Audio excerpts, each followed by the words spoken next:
morning, good evening, good afternoon. My name is Teresia Gitao, and this is the Ekwagitu KE podcast, where we get to discuss matters, faith, and environment. And today we are joined by the big man Bazoo. Let me tell you, he's the president of presidents. He's the president of IMCS, Pax Romana. That is the International Movement of Catholic Students. And did you know that we have IMCS here in Kenya? Well, we're joined by Ravi Tisera. Ravi, hi. Hi, Tess. Hi, how are you? I'm good. Well, let me just tell you one thing that I wanted to tell you even before we began. When I heard that I'm going to be having you on, I was like, yes, former member, we are here. It's going to be like a conversation between you and me, because it's been 6 years, and I am when I say former member, it means that after campus, I did not know how to engage. So even before we begin, I would want you to tell us what is IMCS and the chapters, you know, just so that our audience can at least understand what IMCS is. Okay. Thank you, Tess, for inviting me here to begin with. Yes. So, yeah, International Movement of Catholic Students, Pax Romana. Like these two terms kind of sometimes confuses most of the people. International think these are two separate organizations, but it is a one organization, no? So because historically, this organization officially began in 1921, just after the First World War, in Switzerland, in the city of Freiburg, because students, the already existing university students, Catholic university students organizations, they felt, just after the First World War, they felt that there's a responsibility for the Catholic students, Catholic university students, to do to the society, to rebuild the society which was destroyed by the First World War, because countries were not talking to each other, they were enemies to each other after the war. So in 1921, the existing Catholic university students organizations came together and they had a discussion how we can contribute, how we can participate in this rebuilding process. So interesting thing was, in this meeting, the most of the participant students were former soldiers who had fought in the First World War. So when the Polish students and the German students and English, when they came together, they were angry with each other. They did not want to talk to each other because they know that they fought against each other. But during these 3 days where they were sharing faith and the discussions as young intellectuals, something changed. So by the end of this 3 days meeting, the enemies became friends. They were hugging each other. They were sharing the solidarity, friendship. So they decided one of the main theme that they were discussing during this meeting was about peace, how we can build peace and how we can bring justice back to the society. So based on this understanding, they named this organization as Pax Romana, the peace coming from Rome or the Catholic Church. So that is where the Pax Romana came from, and they created the global vision of this organization as contributing to global peace and justice through the actions of faith. So that is where the Pax Romana came in. So the students who started engaging in 1921, at some point they graduated and they became professionals, but still they wanted to continue the Pax Romana spirituality, this work. So Pax Romana divided into two branches. International Movement of Catholic Students is for the university students or the tertiary students. Then ICMICA Pax Romana, which is our graduate and professional wing for the graduates and professionals. So that is how that is why we have a little bit of long name, IMCS Pax Romana. So which this division happened in 1947. So since then, under the same Pax Romana umbrella, we are working as two organizations. So currently, we have our presence in 6 global regions. As I'm sitting here in Pan Africa, obviously, and then we have in North America, in Latin America, then in Europe, in Middle East, and Asia Pacific. So these are the 6 global regions that we are coordinating. We have permanent regional secretariats in 4 regions. The Pan Africa, Asia Pacific, Latin America, and Europe. Other 2 regions are coordinated by through rotation by, like, North America coordinated by currently Canada, and Middle East currently coordinated by Egypt. So this is the administrative mechanism of the organization. Through these 6 regions, we are getting connected with about 70 national movements or 70 countries around the world. The tertiary students coming from 70 countries create this global platform which we call IMCS Pax Romana. So And I came to Kenya in the last week actually to participate our regional decision-making council, which we call the Pan-African Assembly of IMCS Pax Romana. So we just finished our council yesterday. The council was between 10th to 16th of December. We had, I think, about 29 countries participated physically, and another 10 or 15 countries participated online. So yeah, so with a very good participation, we had the decision-making council, the Pan-African Assembly here. So after finishing that, I'm glad to sitting here, sharing what we do globally and regionally. And as I get to hear you, what I am understanding is that there are two bodies. So essentially, I should have graduated from the international body to the students' body to the graduates' body. But now I'm wondering, and I know our audience is wondering, so which side are you representing? Are you representing the students' body or the graduates' body? Yes. Well, the students are being coordinated by full-time coordinators, or we are called the lay missionaries. So since it is kind of a full-time job, we can't disturb the students' business while they are studying. So what we do is recently passed out students take over get elected to become the coordinators for the region and international. So I actually joined with the student movement when I'm a Sri Lankan. So when I was studying in Sri Lanka in the University of Colombo, where my alma mater, I joined with the Sri Lanka University Catholic Student Movement, the counterpart of NMCS Kenya in Sri Lanka. Yes. So back then I was a law student in the University of Colombo. So 2009. Well, I'm pretty old. Oh, okay. Yeah. So I joined with the movement in 2009 as in the University of Colombo branch. Then I was serving as the national, back then we did not have a national branch, we had only a regional conference of the students SLUCSM. So I served as the regional president of SLUCSM back then. That was the equivalent of the national presidency when I was in the university. So then when I was there, I got connected with the international movement, and I heard that they are doing the faith in action, the spirituality of action. So they were engaging students in the society, how we can contribute to the betterment of the society. This was kind of like a very interesting thought to me as a young student, because where I come from, Sri Lanka, we have only 3% Catholics in the entire population, so we are a very minority. Yes. So I'm ethnically belong to the majority ethnic group, but religiously I belong to a minority religion group. So it was quite interesting for me to see that it was the very first time that I heard there's something called Catholic social teaching. I was surprised when I went to the student movement. One day I was asked when you are the student movement president, you are the president and also you are the cleaner. So I was cleaning the office, and I found some leaflets from the IMCS Pax Romana, which is talking about this something called Catholic social teaching. It is talking about migrant workers' rights, human rights, and environment, migration, so many topics. I was so surprised that there's this beautiful element of Christianity, Catholic Church, which I have never heard, but Catholic students are participating in and implementing. So I got so curious with that, and then I was searching about this with the student leaders and the former international leaders. Somehow, since I grew up with parallel to the beginning of the Facebook. Through Facebook, I got connected with many international leaders.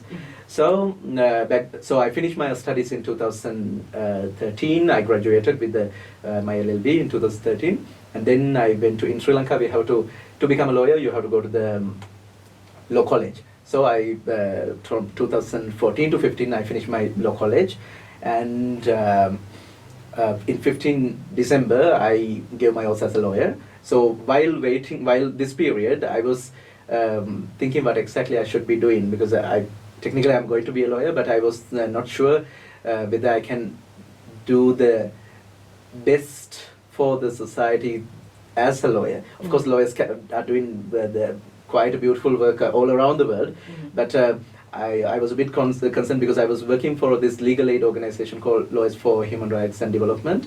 I was not sure as a lawyer that whether I can, I will say one person at a time, because I was going to the courts with my senior lawyer, but I did not see that he was going there and saving one person at a time, and while the entire cell of the magistrate court was full of sex workers.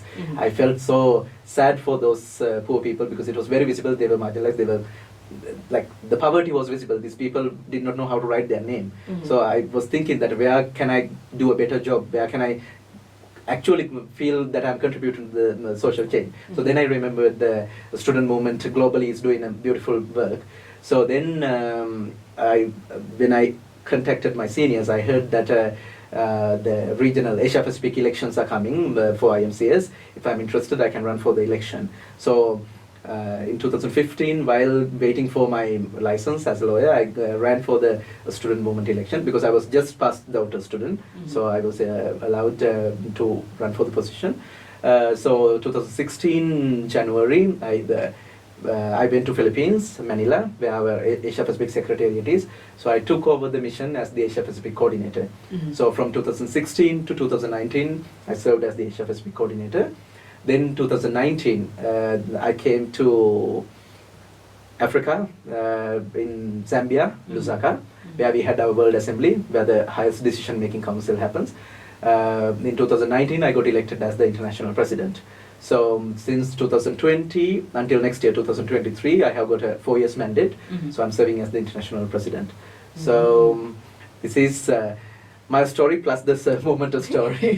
There's no problem. And as I get to hear you saying that there's the highest decision-making body. And now the question is, because I've heard that you're doing a lot of things, work across environment, human rights, and I'm wondering, like, globally, so like trying to bring it down to the university students. So what are they doing exactly around all these topics? Okay, as you heard previously mentioning, Yes. I came from SLUCSM, you come from, you were a member of NMCS Kenya, NMCS so this is the national level, Yes. then the regional level, then the global level. There are these 3 levels. We see how we can, as I said, have a global vision, how to contribute to the peace and justice building around the globe. So we try to engage in every single level in our capacities. Some students are good at doing the national work, some are interested on doing Pan-African or Asia Pacific stuff, some are better and good at going to the international and participating in those international work. So we have, how can I say, we have thematic areas that we are engaging, and then on the other side we have a skill development side. Yes. Because well, let me say this way, we do formation in all these levels, national, regional and international level, to develop the capacity of our the members. Because I think we have about closer to 1 million members are engaging around the world from these 70 countries. Okay. So we have to do this capacity building or international engagement or advocacy or whatever the things we do. All these things are being guided by these decision-making councils that I mentioned to you. So Pan-African students, all these countries come together and they discuss what is happening in Pan-Africa, what are the concerns, what are the issues in these societies. So they bring their national concerns, and as Africans, as Pan-Africans, they come together and discuss, okay, for the coming 4 years, what should we be doing? That is what they did in the last week in this council. So they set the thematic areas for the coming 4 years, whether we are going to be working on climate change, migration, or climate, or SDGs, or whatever the theme. So the same process happens globally. All these representatives from 70 countries, student leaders, come together and discuss what exactly should we be doing in the coming 4 years as global Catholic students, global tertiary students. So one of the interesting things about this movement is it is fully led by the students and owned by the students. The accompaniers or there's nobody above us. So the students are the full decision makers and the owners. Yes. So our chaplains are basically, we call it the mission of accompaniment. They help us, support us to implement our work and I wouldn't even use the word guiding, even though they guide. They accompany us through our as the students are walking through their student life and reflecting on how relevant are we Catholic students to the society. These chaplains are standing behind to support us to figure out our way. So it is fully student-led and a student-owned movement. So through these thematic areas and the areas that are decided by the student delegates in these regional and international or the global the world assemblies. We set these thematic areas. Based on these thematic areas, we organize our formation programs. Let's say these days we are working on climate change, global climate emergency. So we develop our capacity building programs for the national students and the international level programs. To sometimes our students, even though these are young intellectuals, young the academic, how to say, young students, let's say. Yes. So sometimes we do not have the similar scientific understanding on these things. Why Catholics are engaging on these things? Sometimes these are the questions that we are receiving from the students. Like, we are Catholics, why are you so much worried about labor rights? Mm-hmm. So that we connect that Catholic social teaching is inviting us to do these things. That is why our student leaders are going and sitting in the International Labour Organization and presenting students' voices to change these things. Mm-hmm. So I'm going all over the place, but I hope you are getting the picture. Mm-hmm. So yeah, so based on this thematic area set, we organize the capacity building programs. So we make sure that our students are equipped enough to either to do implementation in the national level or the local level in their own communities, or else if they are going to the international community, international platforms that we have our membership with, or our status, representative status. Like as an example, we have, since 1949, we have consultative status, we call it consultative status B in the United Nations, or the ECOSOC. So as a youth organization, we can bring our young students to directly participate as Pax Romana members. They can go there and directly voice our concerns and participate in the policy discussions. So we equip, like through the capacity building programs, we make sure that these students are equipped to either to participate in the local scenario or else to participate in the international, regional or international scenarios. So mainly most of there are so many things that students are doing. It's a creative community, The students have always some new ideas, creativity. So some of the main things that we are doing, the formation, providing the formation regarding the Catholic social teaching, human rights, and whatever the concurrent issues going on, and also decided by the students. These are the themes decided by the students, and also participating in international advocacy, bringing the students' voices from down to wherever they should be sitting.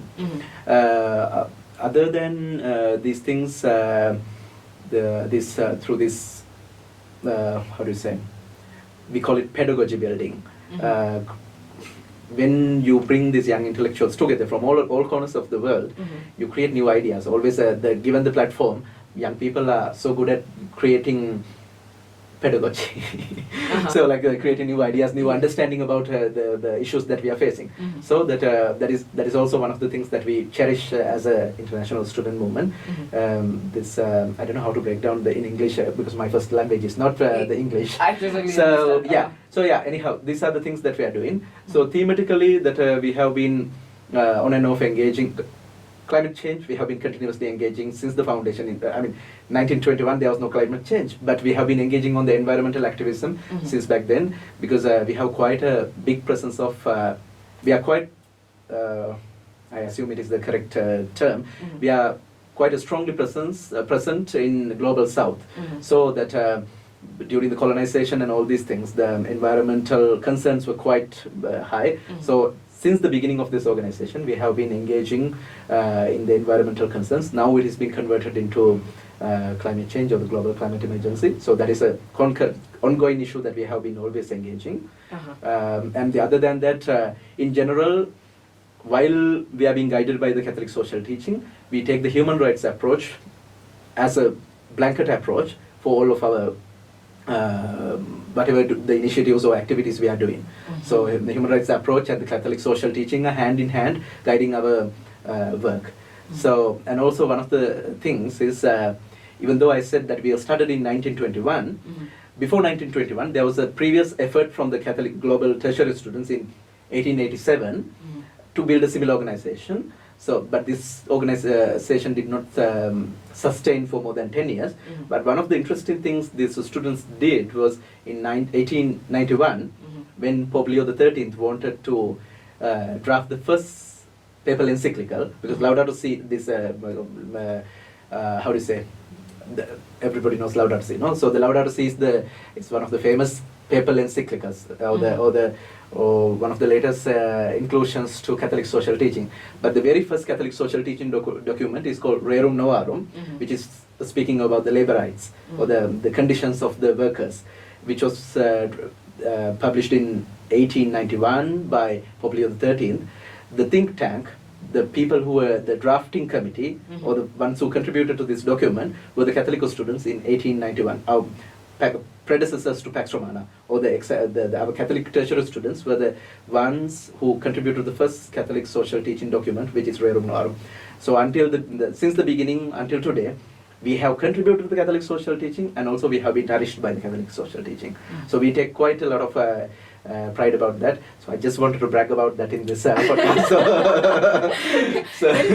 That is understood. And what I think I've understood with IMCS is that we are both present in the implementation and also in the policy, the decision-making process. Yeah. So through that, your main work is now to create, once you have decided on the thematic areas you're going to be focusing on, you're focusing on awareness, so that now people can be aware of what they are participating in. Now, for example, just like you've said, and then they're able to go back to their communities and then implement and also take part in the decision-making table, Yes. like at the international community. So listening to that and also bringing the aspect of climate change, because that is very important. Abad told me that you are at COP27 as IMCS. I saw some few people here and there. Now my question is, what were you doing as IMCS? What were you doing in Egypt, Sharm el-Sheikh?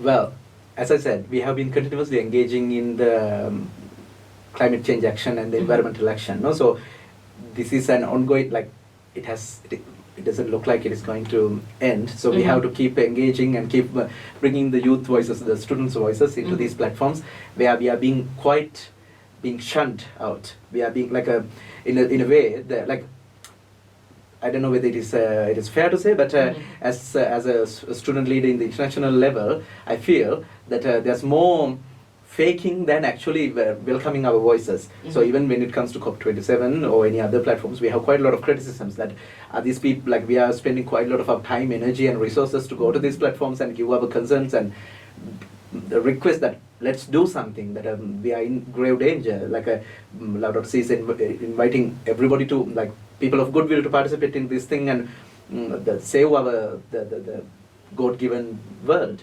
So we have criticisms, but at the same time, we recognize that we should not miss even a single chance where we can bring our concerns and push them to the stakeholders to do something, because these platforms have quite a lot of power concentrated. Like all the intergovernmental agencies have representatives there. They can do something if they really wish. We do, like, as I said, we have a criticism that they do not do as they can. But still, this is a space. Not only the intergovernmental agencies are, government representatives are coming. There are other like-minded partners are coming. Other actors are coming.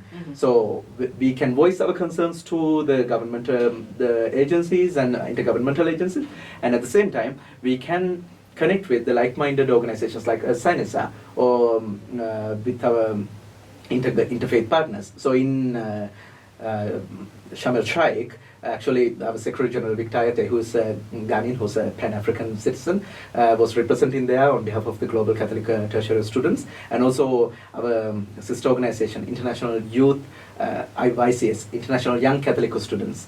They are Secretary General Innocent Odongo, Ugandan citizen. So they both were there. So we were. IMCS was mostly participating in the interfaith partners response. So we had a side event with the SINESA and our Hindu partners and also our Buddhist partners. So there were several like-minded people, as exactly as the Laudato Si calls us. We gathered there, and before this COP27 comes, we we gathered our consensus and we understood what are the stances of the Buddhists, what are the stances of the Hindus regarding this climate change issue, and what are the stances of the Catholic tertiary students. So like we brought our voices together and we created our own policy paper, we created our own stances, and we presented those things to the people, the government representatives and the agencies who were present there, and at the same time with the support and the leadership of the IYCS representatives, IMCS also participated in the process. Another side event where we presented the Catholic voices, but how do the Catholics see this issue and what are the responses Catholics are giving and also expecting from the stakeholders. So we tried our best to voice our concerns in COP27 to bring our concerns and our responses and our solutions that we are proposing to address this issue. And we are looking forward to follow up how these things are going ahead. And at the same time, as I mentioned earlier also, the governments may slack off, but we recognize that we are holding quite a lot of power and the presence of our hand all around the world. So I personally as a student leader believe that we can't wait any longer to respond to this. Like I don't remember who said that. If your house is burning, you're not going to just wait around asking whether there's sufficient, should we do, are we going to offend the neighbors, are we going to, should we wait until there's sun or the moon, whatever, like I don't think there's enough time to be waiting. If your house is burning, you should behave like your house is burning. And literally our house is burning. So I believe that we have, as civil society organizations, as people of goodwill, we have enough of ability to mobilize people all around the world. So COP27 have finished and COP28 is coming. Of course, we should use all these platforms where we can voice our concerns. But without waiting from there, we should see our like-minded partners, how CNSI and IMCS and IYCS and Scouts and the Baha'i faith groups, how we can mobilize our people around the world to take direct actions, how we can, in the community level, how we can address our issues in the community level, how we can force our governments as a Sri Lankan, how I can move the SLUCS and my mother movement, students from there, to push the Sri Lankan government to take actions. Because when in IMCS, we are looking at things as a circular action. So national students are bringing their concerns to the, let's say, me as an individual, Ravi Tisera, I bring my concerns to my national movement. So national movement consolidate these ideas and bring it to the regional or international level. We create this global understanding and we create common policy papers, how we should be addressing these things as, what is our voice, what are our concerns, what are we going to tell to international to contribute to these international instruments, so the documents that are being created to guide the global arena. So national to regional to international, that circle is happening, and at the same time our national partners are doing their work in the ground, and we in the international with our advocacy members, advocacy officers, we go and bring our concerns to the top, and we try to somehow put our voice in at least one word or two words. It still means something. Yes. In a global document, if you can change one line, it means a lot. So we bring our concerns and put it there, and then those policies are going back again to the nation. Yes. They are going back to the governments. So then again, from this side, we make sure our students are aware about these things and they are following up in the national level. This is a very challenging task. This is not as pretty and easy as I explained, but this is what we are trying to do with our mobilization of the global students around the world. So in 2021, when we celebrated our 100 years centennial of the global movement, we came up with a 5 years plan. We call it the 5 years IMCS Spectrum on 5 years strategic plan, where we observed that, of course, we are working each 4 years on different thematic areas: climate change, women empowerment and gender equity. But once the 4 years, these things are changing. So some of these topics needs to be. Issues do not finish in 4 years. We need to continuously participate, and our some students are interested of contributing to these things continuously. So through the strategic plan, where we gathered the voices of our members all around the world. We got through the surveys, we collected consensus from everywhere, every single national movement, and we decided to create 10 thematic 10 commissions where members from the national movements can directly participate in the international action. Mm-hmm. If you are doing good work on climate change in the national level, if you are doing good work on the gender justice or the women empowerment, you can bring that voice directly. If you have done the quote unquote, if you have done good work in the ground, with that experience, you can participate in one of our commissions and simultaneously you can do the groundwork and also international work. So some of the commissions that we have created, Laudato Si Commission, which is currently being implemented in Africa and also Asia. It is working on environmental concerns and climate change. And then the Indigenous Peoples Commission, since there are quite a lot of indigenous peoples issues in Asia Pacific, we have that commission in Asia Pacific. So we have gathered quite a lot of indigenous students from Nepal, Indonesia, Bangladesh, these countries. So they are trying to bring their voices to the necessary places, and also how they can empower the indigenous students in their own communities. Mm-hmm. So and also one of the other commissions is Laudato Si, Indigenous People, Women's Commission, which is also active in Africa and Asia.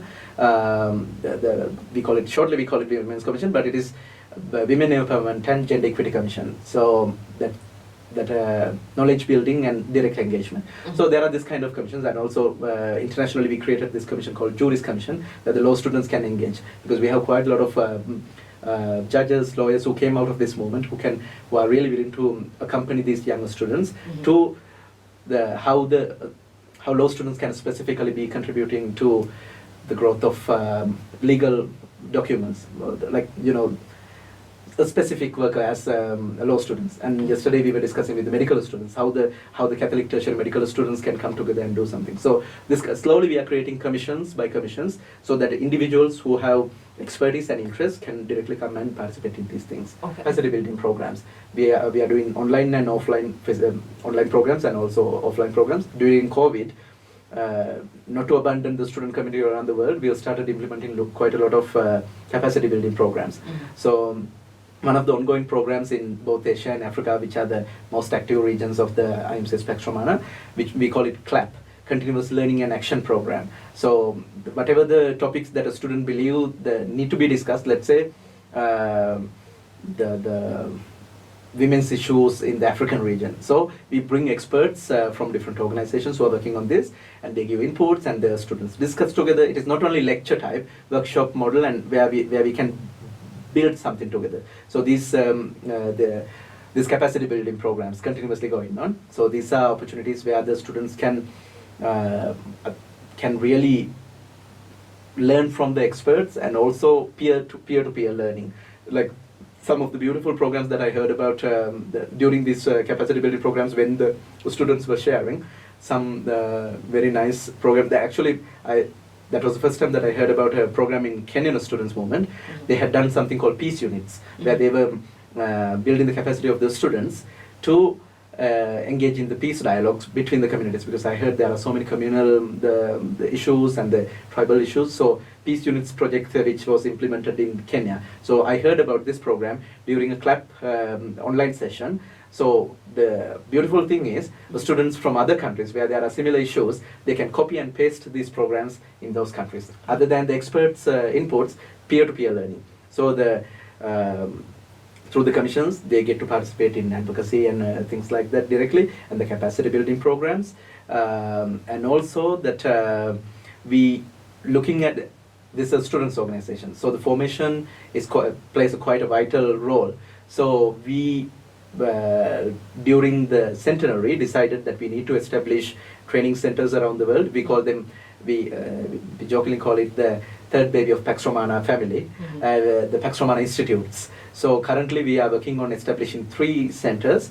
Our global center in a place called La Roche-sur-Foron in France, which is right next to Geneva, in the border of Switzerland, Geneva.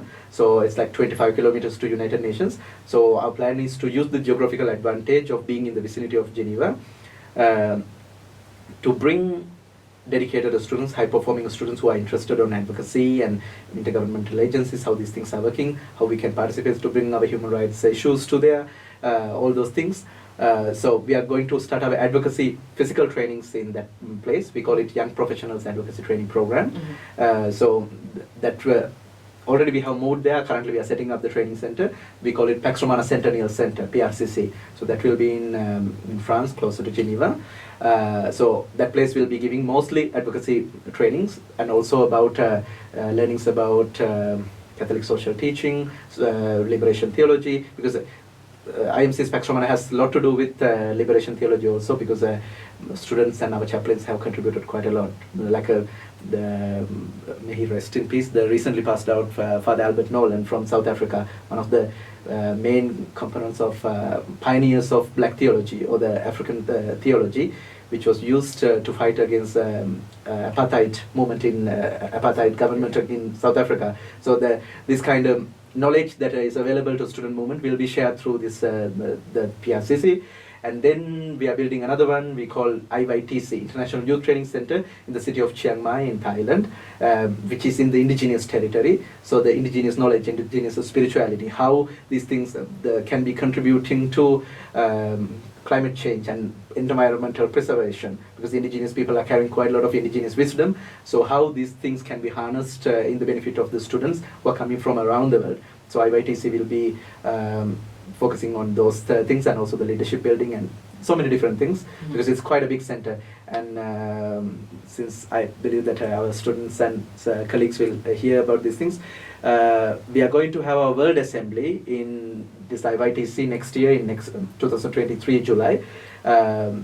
We will be discussing about global climate emergency and how the young students, the tertiary students, and also our like-minded partners, how we can be the advocates and the advocates and also critical analytical advocates to address this issue. So this study session will be open to IMCS members and also to our partner organizations. So I'm just putting it out there. This will be our World Assembly. This global conference will be in Thailand, and the third center will be in Nairobi. We call it the Youth Formation Center. Currently, we are working on building that. Hopefully, in the next year, we will be able to realize it. So we are expecting to bring our students to work with UNEP and other networks, because Nairobi is quite a strong center where all the Pan-African realities are coming together. It's a bustling city with beautiful souls. So, yeah, we are looking forward to make use of the geographical advantage in Nairobi, in Kenya, for the benefit of mainly training Africans. And also all these three centers, regardless the geographical location, all these three centers are international. So all these places are available to all our members and our partners around the world. Just we want to share the gifts and the blessings Pax Romana movement has had in the past 100 years. We want to share with the others and make sure that our common global vision of peace and justice is being achieved. So, thank you so much. So that has been our president, that is the IMCS International President, Ravi Tissera. And to you as a youth, I know there are opportunities for you. So whenever you have the NMCS, a National Movement of Catholic Students, that's how we call it here in Kenya, if you get an opportunity, if it's in your university, kindly join. You know, at least you get to work in some of these commissions and also in some of these thematic areas that you're interested in, and from there are going to be opportunities. I know we are crying for opportunities all the time, but once you get into that step, the whole staircase is going to reveal itself. So my encouragement to you is, wherever you are in your university, kindly join the NMCS. If you are in Kenya, if you are across Africa, also try to find the IMCS chapter in your country. That has been my time. My name is Teresia Gitau, and this has been the Eko Gitu KE podcast.